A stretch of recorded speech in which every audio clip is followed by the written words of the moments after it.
स्वागत है आपका। आपके साथ मैं हूं शिल्पा रावत। शुरुआत एक बड़ी खबर के साथ। विकास दुबे की पोस्टमार्टम रिपोर्ट में बड़ा खुलासा हुआ। विकास के शरीर से 3 गोलियां आर पार हुई। पुलिस की पहली गोली विकास के कंधे पर लगी। विकास के शरीर पर 10 जख्म। पोस्टमार्टम रिपोर्ट से खुलासा हुआ है 6 जख्म गोली के, जबकि 4 जख्म जमीन पर गिरने के। तो ये बड़ी खबर इस वक्त हम आपको बता रहे हैं विकास दुबे मामले से जुड़ी हुई, विकास दुबे के एनकाउंटर से जुड़ी है, क्योंकि अब पोस्टमार्टम रिपोर्ट जो है वो सामने आ चुकी है। तमाम सवाल जो है जो खड़े किए जा रहे थे उसको लेकर पोस्टमार्टम रिपोर्ट के जरिए काफी कुछ साफ हो जाएगा। अब ये कहा जा रहा है जो पोस्टमार्टम रिपोर्ट आई है उसमें खुलासा हुआ कि विकास के शरीर से 3 गोलियां जो हैं वो आर पार हुई थी। पुलिस की पहली गोली विकास के कंधे पर लगी। विकास के शरीर पर 10 जख्म के निशान भी थे। 6 जख्म गोली के, जबकि 4 जख्म जमीन पर गिरने के।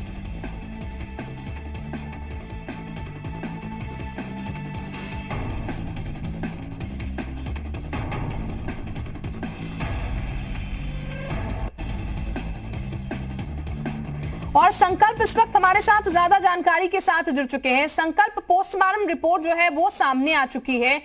कई संशय जो है वो बने हुए हैं इस एनकाउंटर को लेकर। अब पोस्टमार्टम रिपोर्ट के बाद क्या कुछ निकल कर सामने आ रहा है? क्या कुछ पोस्टमार्टम में सामने आ पाया है? देखिए, साफ तौर पर पोस्टमार्टम रिपोर्ट में जो चीजें सामने आई हैं उसमें 3 गोलियां विकास के शरीर के आर पार हो गई थी और गोलियां जो है सामने से लगी थी।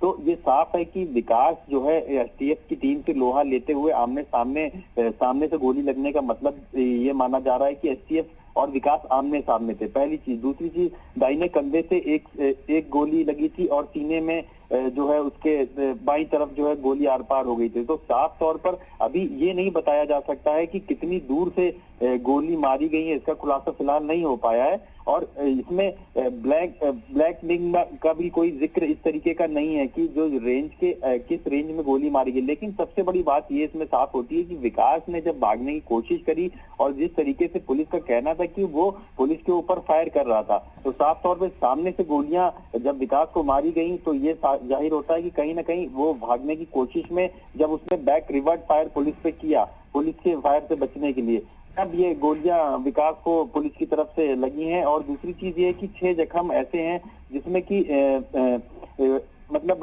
ये कहा जा रहा है कि कई जख्म में जो है वो गोलियों से नहीं होकर के वो जो है गाड़ी पलटी थी, जो कि एसटीएफ की गाड़ी जिसमें विकास को बैठा के लाया जा रहा था, वो गाड़ी पलटने से भी कई ऐसे जख्म हैं जो विकास को हो गए थे। लेकिन सबसे बड़ी चीज ये है पोस्टमार्टम रिपोर्ट में सामने आई है कि विकास के 3 गोलियां जो है आर पार हो गई थी। दाहिने कंधे से 1 और सीने के बाईं तरफ आर पार 2 गोलियां। मतलब ये जो गोलियों का आर पार होना ये सामने आई है चीज। और साफ तौर पर सामने से गोलियां लगने से खुलासा हो रहा है कि एसटीएफ से आमने सामने किस तरीके से विकास मोर्चा ले रहा था, उनकी बंदूक छीन के और उन्हीं के ऊपर। यानी कि अब ये कहा जा सकता है पोस्टमार्टम रिपोर्ट के बाद जो तमाम सवाल विपक्ष खड़ा कर रहा था, तमाम और लोग खड़े कर रहे थे, उसको लेकर थोड़ा क्लियरेंस अब मिल जाएगा, क्योंकि पोस्टमार्टम रिपोर्ट में जिक्र हो चुका है कि वो जख्मी भी हुआ था। और जो जिक्र किया गया था पुलिसकर्मियों की तरफ से कि गाड़ी पलटी थी, उसके बाद विकास ने भागने की कोशिश की थी, हथियार छीनने की कोशिश की थी। कम से कम इस पोस्टमार्टम रिपोर्ट के बाद ये तस्वीर तो साफ हो रही है कि गाड़ी वाकई में पलटी थी, जिसके जरिए उसको चोट लगी थी।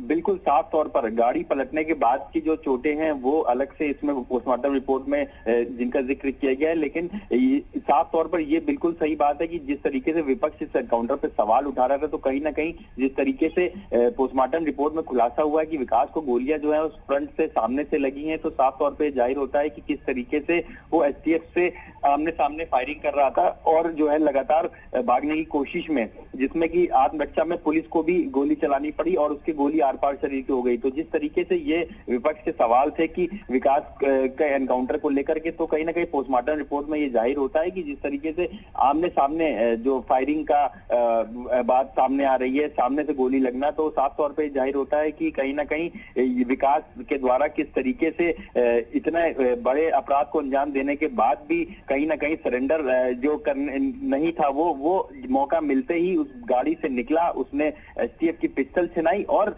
उसी पिस्टल से वो फायरिंग करने लगा पुलिस के ऊपर। सबसे बड़ी बात यह है कि कितना शातिर अपराधी था विकास, इस बात का इससे अंदाजा लगाया जा सकता है कि जब उसको एसटीएफ वहां से लेकर के आ रही थी और गाड़ी पलटने के बाद जिस पूरी घटना का किस तरीके से उसने फायदा उठाया और फायदा उठा के भागने की कोशिश करी,